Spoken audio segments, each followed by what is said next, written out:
Testing, 1, 2, 3.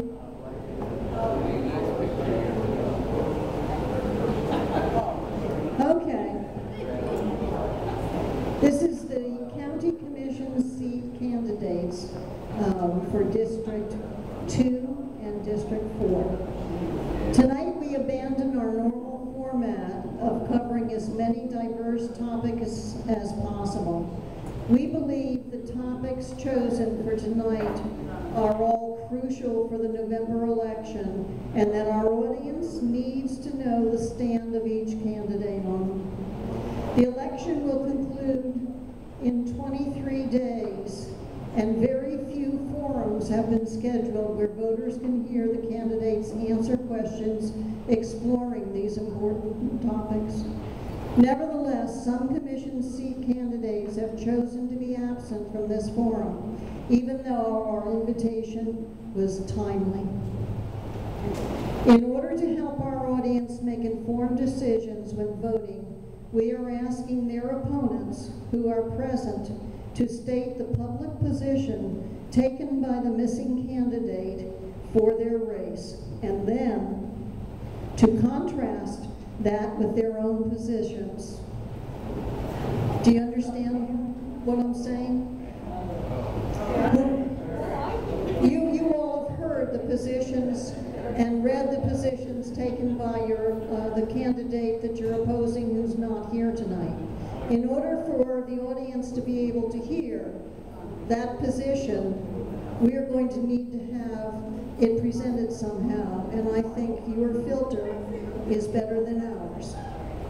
So if you will first, when you answer the questions, please state the public position taken by your missing opponent. Then state yours, showing the contrast. And I'm going to introduce Bill Zoller now, who's going to read the questions for you, and then I'll ferry the microphone back and forth. And if you don't need the microphone and you can just speak really loudly. Okay, we have to use it for the recording. I'm sorry, I forgot. I lost track. Okay, the first question is, and remember, it's kind of a compare and contrast with your opponent. So, here we go. And we might as well start down at the end and work this way. I apologize. You get 2 minutes. Did I say 2 minutes? Okay. Make your introduction in 1 minute, and then we'll give you a minute to answer each question. My name is Steve McAllister. I am a Sarasota native. I've lived most of my life here. Through a good part of my 20s and early 30s, I explored the world. Lived in Alaska, Los Angeles, Asheville, North Carolina, and various places. I have a degree in psychology, and I've also studied film production technology, where I think my skills as a storyteller have been used wisely. I've been back in Sarasota since 2004, though, and having traveled the country and visited most of the states, I feel this is home, now that I've seen that everything else is not. So with my campaign, I've really, as I do with my radio show on WSLR Renaissance SRQ, I say that SRQ should stand for sustainability, resilience, and quality of life. And those are the kind of issues I would address during my campaign, and that's what I will address as a county commissioner.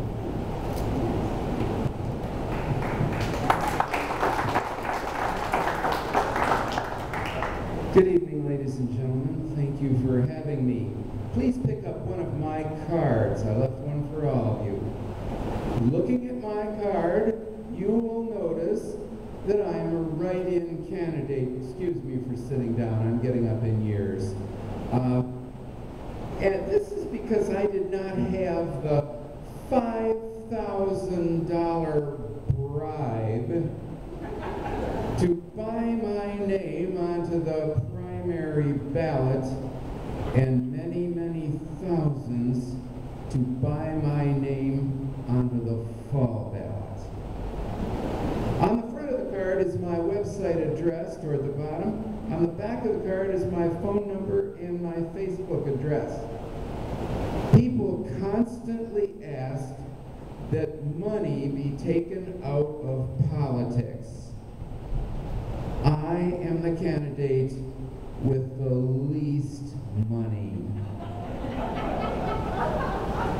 I am in debt due to a medical bankruptcy some years ago. I have less money than a candidate who claims to have no money.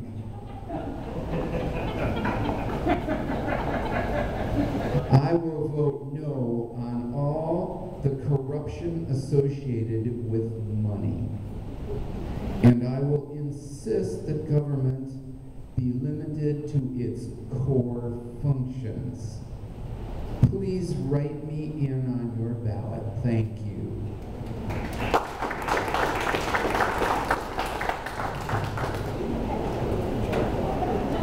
It's always hard to follow Pete. I'm Alexandra Coe, and the most important thing, I guess, is why I decided to run. I'm an anthropologist by training, and for the last 6 years, I've had consultancy status at the UN, and I've worked with many issues of sustainable development and a lot of policy issues as well. I was involved with the Rio+20 process for Earth Summit, and all of this experience, I thought to myself, why would I go someplace else when we need this stuff right here in Sarasota? So that was one of the major things that prompted me to run. And the other thing is that, like many of us that have been up here tonight, we need diversity in our government. We need people that come from different backgrounds. We need people that have different perspectives and different points of view and different life experiences.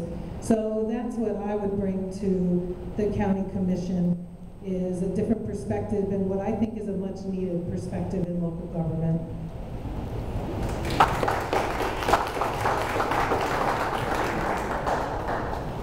Hello everyone, I'm Ray Porter. I'm running for District 4 County Commission. I think I know or have spoken to most everyone in this room, so it's strange that I would feel a little more nervous than I usually do at these forums. Are you nervous, Al? Al? No. I guess he's either not nervous or he's very nervous. I have 34 years of local residency. Came here in 1980 after graduating college. I'm a native Floridian, Jacksonville, Florida. Jacksonville. I have 14 years also in marketing, public relations, and communications involving the real estate industry. And my initial background when I came down here, I was in journalism. I have 20 years in journalism. So I have kind of a unique perspective, not only knowing the inside out of the real estate industry, but also the journalism and reporting and county government, city government, school board, you name it, I've covered it. I think right now we have a very unique time in our community. The 2050 plan, although my opponent minimizes the importance of this, as a matter of fact, when he answered the Herald Tribune questionnaire about it, he basically recited what's in the 2050 plan. He didn't give a perspective on it. But we're at a defining moment in our community's future with this election. We're determining the level of development, the quality of development. We're determining the speed of development in our eastern area and the heritage that we're going to lose if we go too rapidly, and the way that apparently the 4 to 5 county commissioners want to go at this point in time. We have 2 seats open. The 2 people who are not here tonight have a very different perspective than the rest of us, I believe, as far as 2050. We're going to learn more about it tonight, but I appreciate you being here. Again, I'm Ray Porter. Look forward to your vote. Thank you.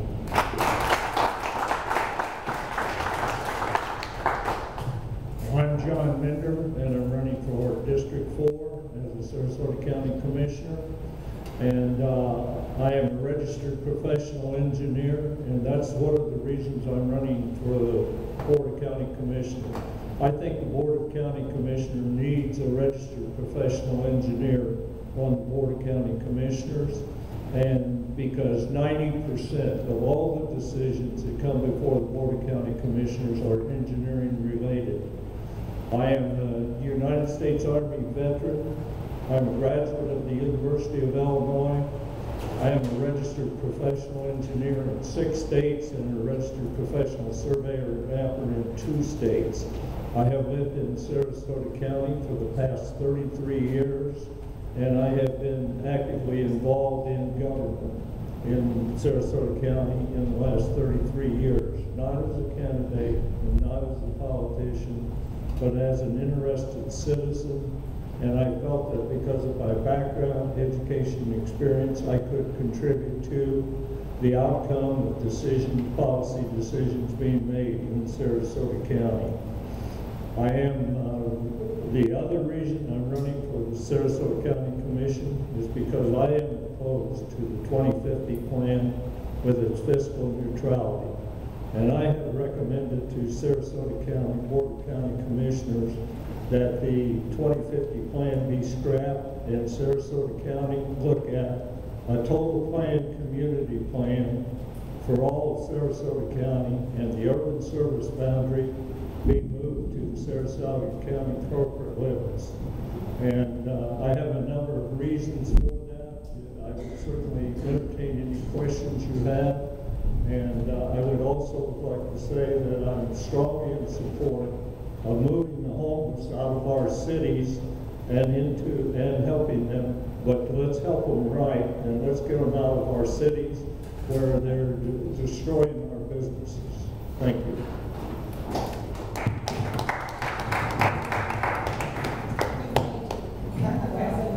Okay, now candidates, we're asking you to answer these questions briefly to take 1 minute. So you have to hone your intellect to the max. To zero in to make your contrast. I will bring them on the 22nd.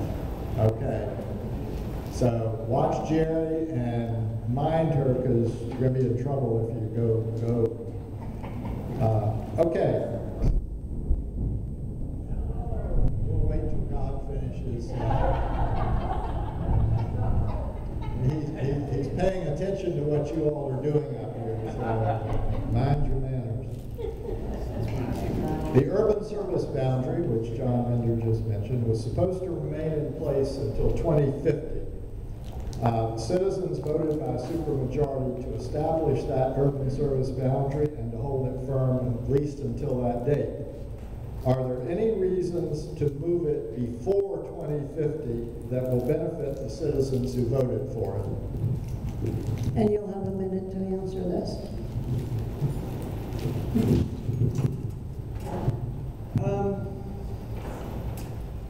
I can't really think of any reasons to move it right now. I mean, right now, with the 2050 plan in place as it was, we had a good foundation for something new, a new foundation to create new alternative kind of communities. In the last several months, though, a lot of those provisions in that 2050 plan have been kind of scrapped, and put by the wayside.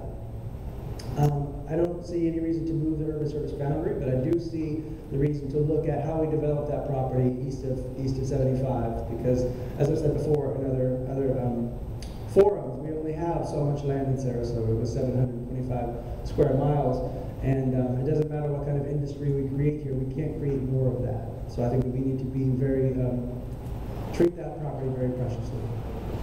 Remember to contrast with your disability. Oh, definitely. I have to offer an apology for Paul and Alan. Joe Barbetta, who's that? Mr. Barfield, and Paul and Alan, well, they all had to be at a mafia meeting tonight, so they can't. Now, I'm pretty sure that Paul and Alan would say that 2050 is very important, but you can't be bound by it if it gets in the way of development. It's important though, but not to get in the way of development. What I say is that if you have fiscal neutrality to the last penny, that's the most important part.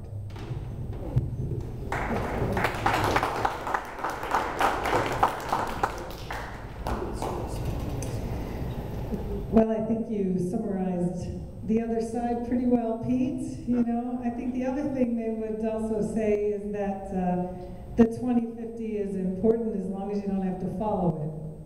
They would add that as well. The urban service boundary in any location has a purpose. It draws a line where the urban services end, period. That's the way it was constructed. That's the way it's supposed to be. Over the years, they continue to push it and push it. If we look at the map of things now, it's being ignored.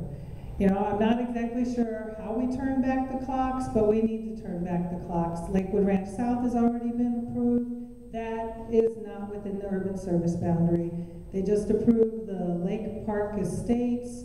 That is not within the urban service boundary. They tried to say that already services extend out to Dog Kennel Road. So it really is not asking for any additional infrastructure. So somehow we need to go back to having the urban service boundary be a stronger delineation of where the urban and the rural area ends.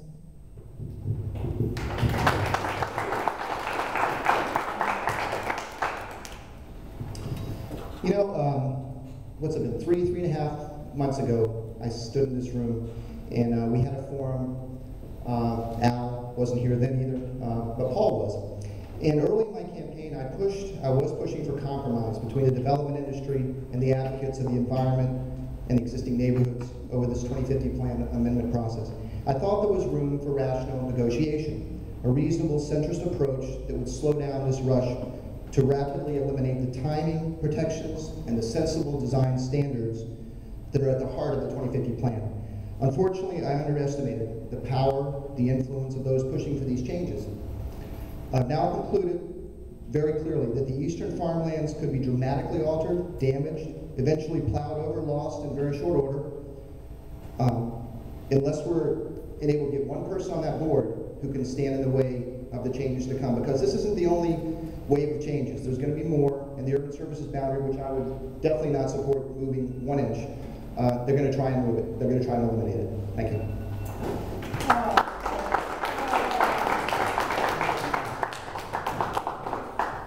Well, I served I was the representative for the Argus Foundation when the urban service boundary was set. The urban service boundary was nothing more than a line drawn, and it's drawn east of the interstate, and it was drawn to bring in Misty Creek, Barton Farms, and the Sarasota International Trade Center, and other subdivisions, because we needed the affordable housing, we needed the additional housing at that time, and we also needed some industrial park east of the interstate. The urban service boundary is one of the most misunderstood things I think in the whole misunderstanding of the 2050 plan with fiscal neutrality. Thank you. I'd like to add a lot more. And I will just add that the urban service boundary, to move the urban service boundary, would take a unanimous vote of the Sarasota County Commission. Cannot be moved by a 4-to-1 vote. It has to be a 5-0 vote to move it. So you may want to think about that when you're thinking about this situation. Okay, next question. The current county commissioners are allowing, and in fact encouraging, brand new and shiny development instead of following out east of the interstate. Instead of following the 2050 portion of the plan, the RMA for infill and redevelopment, which was an important focus of the 2050 plan and recommended by in the plan and by the ULI to focus on that before expanding eastward. So the question here is, what is your opinion about this issue of redevelopment as opposed to new and shiny development? So you can contrast that. We'll start with you, Mr.